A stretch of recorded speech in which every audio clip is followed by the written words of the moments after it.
Развитие через искусство. На базе областного дома дружбы при общественном объединении «Алтын адам жетысуши бирлер орталыгы» свои двери распахнула школа творчества «Мамания». В развивающемся центре будут заниматься дети с особыми потребностями, пока около 20 ребят. На празднике в честь открытия креатив-центра побывала и наша съемочная группа.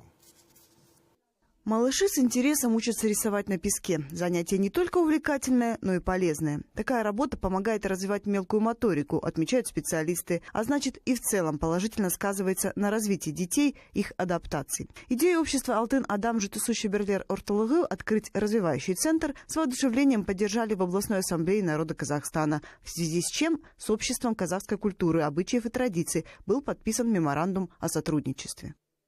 У нас самое главное, мы ставим цели, чтобы социализировать детей в общество, чтобы они не в домашних условиях не ушли